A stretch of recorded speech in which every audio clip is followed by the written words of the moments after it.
the SLTV. This video was created from an article on our health website.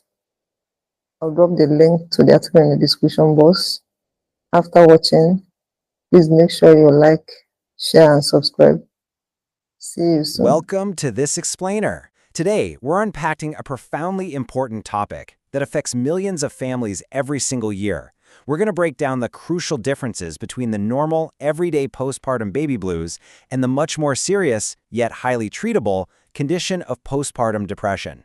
Whether you're a brand new parent, a supporting partner, or just someone wanting to understand this critical phase of life, you are absolutely in the right place. Okay, let's dive right in with a question we hear all the time. It's asked by countless new mothers who suddenly find themselves trying to adjust to the overwhelming physical, mental, and emotional demands of a newborn. You love your baby to pieces, but man, you feel like you're on a massive emotional roller coaster, and you're left wondering, is this okay? Is this normal? Section 1. The reality of postpartum. Understanding the baby blues. Let's get right into establishing a baseline for what's completely natural and expected right after giving birth. 85%. That is a staggering number, right?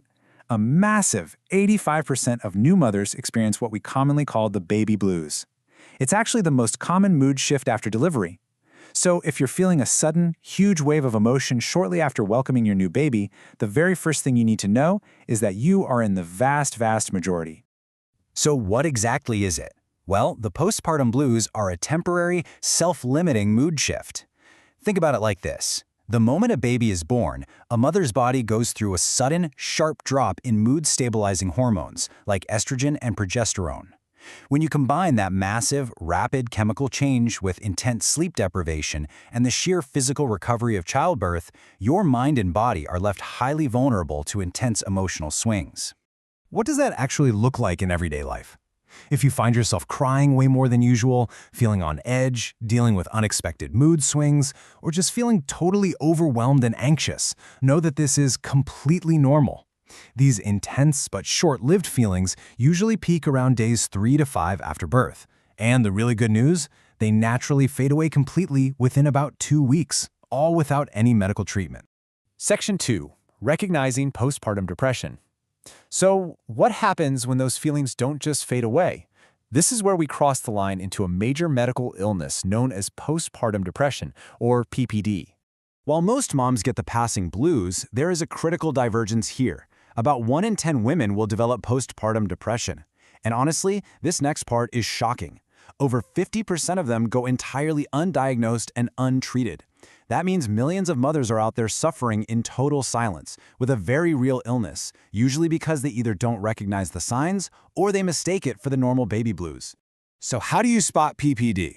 We're looking at some pretty severe symptoms here.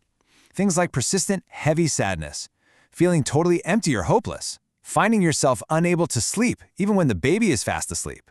You might start isolating yourself from your friends and family or feel a really frightening disconnect from your own child. If you or someone you love has been experiencing these intense symptoms for more than 2 weeks, you aren't just dealing with the blues anymore.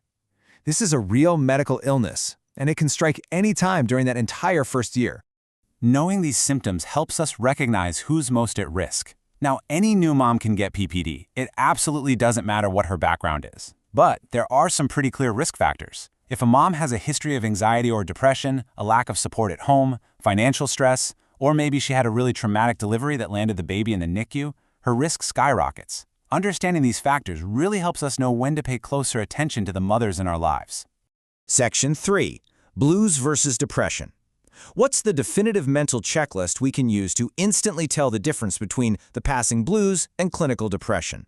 Comparing these two side by side is basically the most crucial takeaway of our explainer. Pay special attention to the duration and severity. The blues start quickly and vanish completely within 2 weeks. PPD, on the other hand, that can persist for months or even years. With the blues, a mother can still function and care for her baby, but with PPD, the sadness gets so severe and overwhelming that it becomes incredibly hard to function or bond without professional medical help. Section 4. Getting help and treatment. Recognizing this difference is absolutely vital, and not just for the mother, but for the whole family. Because the stakes of letting PPD go untreated are incredibly high. When a mother struggles silently with untreated PPD, It creates ripple effects that actually touch the developing child.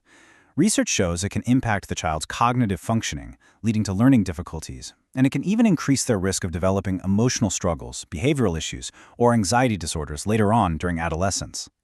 Early treatment isn't just self-care for the mother. It's literally direct care for the child's future. Before we talk about the incredible solutions out there, if you're tuning into this explainer and you're struggling right now, you need to hear this and really let it sink in. Your feelings are not your fault.